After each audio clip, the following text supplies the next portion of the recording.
I am a slightly less prodigious, more of a dumper. Damn it, John Green, you and your professionally describing of teenagers, you got me good, me and my male counterpart, Colin Singleton.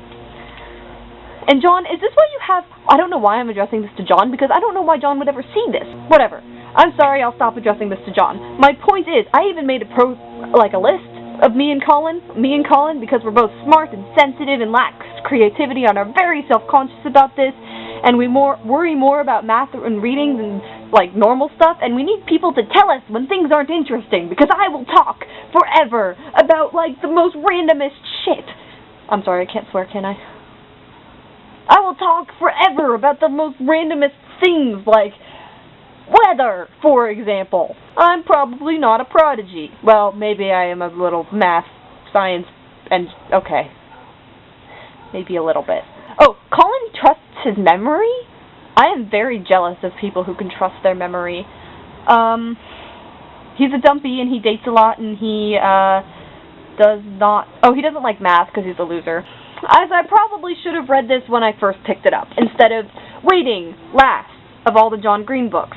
I read all of John's books before I read this one, so it's not like I read them backwards, it's just that I picked all of them up before I picked up the book that I first saw. However, I think if I had graphed our relationship, me and Alex, before we actually started dating, it would have turned out very differently. I use variables as I see them now, not as I saw them when I would have started dating him sophomore year. When I was starting dating him sophomore year, like, for example, I considered him more popular than me, even though my sophomore year I would have considered him probably significantly more popular than me. Because, you know, self-esteem.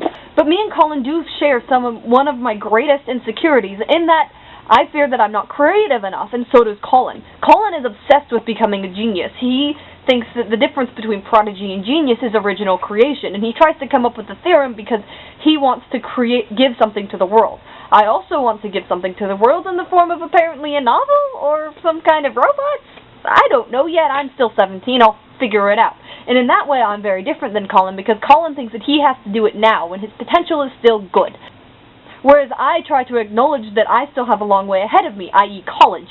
And that brings me to the bigger theme about all of John's books, which seems to be that people are not any more than people. This also seems to be the theme of the Vlogbrothers videos, especially because he wrote Paper Towns and The Fault in Our Stars during the Vlogbrothers, so I can see why they would gravitate towards talking about that particular theme.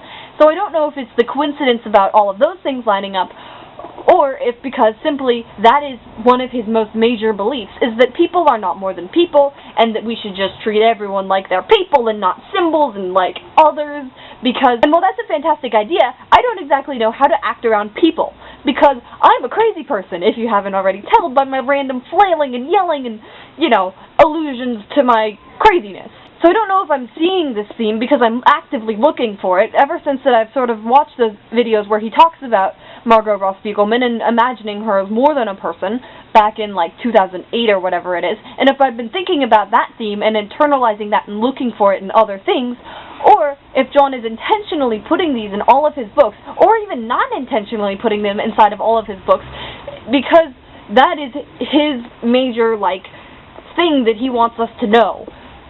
So, I mean, if I think about the books we read in English, if I think about Beloved, all the people in Beloved are symbols.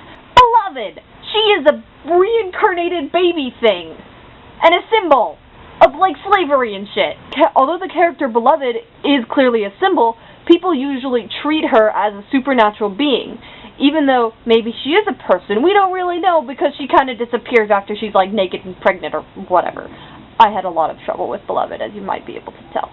However, if you look at The Great Gatsby, that's a very clear example of people being people. People being, you know, assholes, because they're all like, I'm self-absorbed and I'm going to have a party so that I can win the love of my life who is really rich. Because money. More importantly, I've been really thinking about the idea of separating ourselves.